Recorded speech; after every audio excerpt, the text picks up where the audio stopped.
Olá, pessoal. Hoje nós vamos falar sobre o ego e a soberba do conselheiro ou da conselheira.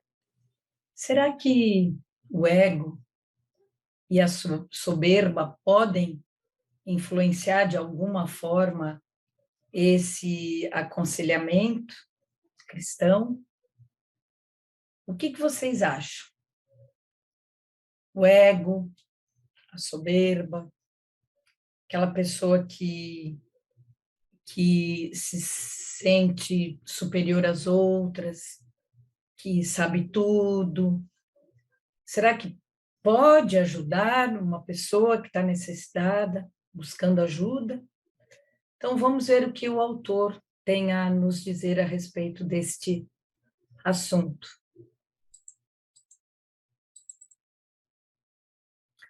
A palavra ego, no grego, significa eu.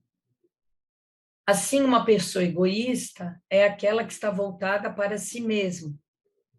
Nesse caso, o conselheiro egoísta é aquele que usa o aconselhamento para se promover. Como diz Tiago, com efeito, onde há inveja e preocupação egoística, aí estão as desordens e toda sorte de más ações. Então, voltando aqui no que a gente acabou de ler aqui para vocês, o ego, que vem da palavra eu, é aquela pessoa egoísta que está voltada para si mesmo. Nesse caso que estamos tratando aqui, nesse contexto aqui, que estamos falando de aconselhamento cristão, o conselheiro egoísta é aquele que usa o aconselhamento para se promover. A motivação do conselheiro cristão no processo poimênico nunca deve ser a autopromoção. Vocês lembram que a gente falou que era poimênico, que se referia a pastor, ao pastor que cuida das suas ovelhas, que quer arrebanhar as suas ovelhas. Então, a motivação desse conselheiro cristão, ele nunca deve ser da autopromoção. Sempre o foco vai estar na cura d'alma do aconselhando. Essa palavra cura d'alma nós já repetimos várias vezes e com certeza até o final dessa disciplina vamos repetir mais algumas. O foco está na cura d'alma do aconselhando, não no sentimento de importância, na visibilidade ou no reconhecimento resultante do trabalho do aconselhador. O componente espiritual no aconselhamento cristão é demasiado sério para que ele seja contaminado pelo ego do conselheiro. Conforme Filipenses, nada façais por partidarismo ou vanglória, mas por humildade, considerando cada um dos seus superiores a si mesmo. Então, nada façais por partidarismo ou vanglória. Então, ficou bastante claro que o aconselhador cristão, ele tem que estar ali para desenvolver a cura d'alma daquele indivíduo que o procurou, sem se vangloriar, sem ego, sem soberba. Só um instante.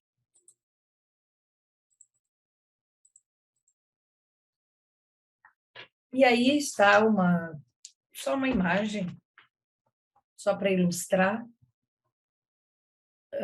o ego e a soberba, aquele que se sente o rei, o todo-poderoso. Então, a ilustração está aqui para não fazermos isso aqui, não trabalharmos com ego e soberba. Então, o egoísmo ele está correlacionado com a vanglória, com o orgulho e com a soberba.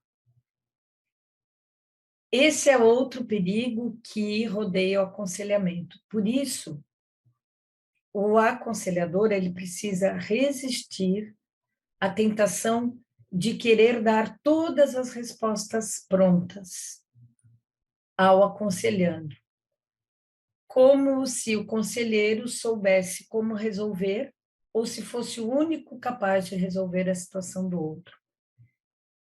Então, esse conselheiro cristão, ele não tem que ter todas as respostas prontas, porque é como se, com todas essas respostas prontas, ele estivesse usando de orgulho, de soberba, de egoísmo. O conselheiro cristão não deve entender o aconselhamento como uma oportunidade de demonstrar a sua sabedoria ou o seu conhecimento. Como é importante isso. Isso não é uma oportunidade de ele demonstrar sabedoria e conhecimento. O aconselhamento cristão é uma oportunidade de ele salvar uma alma, de fazer uma cura de uma alma. Mais uma vez, o foco não está no conselheiro, mas no aconselhando. Collins, 1990, na página 30 e 31, ele diz: o ajudador bíblico é humilde e reconhece qual é a fonte de sua força. O ajudador bíblico é humilde e reconhece qual é a fonte da sua força. E não age com uma atitude superior, tipo, mais santo do que tu. Então, se ele reconhece qual é a fonte da força dele, qual é a fonte desta força? A fonte desta força é Deus. É nele que está a força. É nele que o aconselhador cristão, nas suas orações, nas suas leituras, vai buscar a força.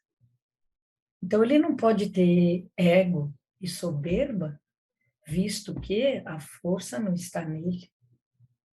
Ela vem através dele. O ajudador bíblico é humilde, porque ele reconhece a fonte da sua força. A soberba, ela também pode criar bloqueios entre o conselheiro e o aconselhando. Por isso se destaca a importância da humildade. O aconselhando chega no aconselhador muito soberbo, ele vai criar um bloqueio. O oposto da humildade é a altivez, orgulho ou arrogância. A humildade é um traço do caráter que deve ser cultivado. Campanha 2011, página 78. E vamos concluir com a seguinte frase: mas o maior dentre vós será vosso servo. Quem a si mesmo se exaltar, será humilhado. E quem a si mesmo se humilhar, será exaltado. Encontramos isso em Mateus. É o que tínhamos para hoje sobre o ego e a soberba do conselheiro. Até a próxima, pessoal.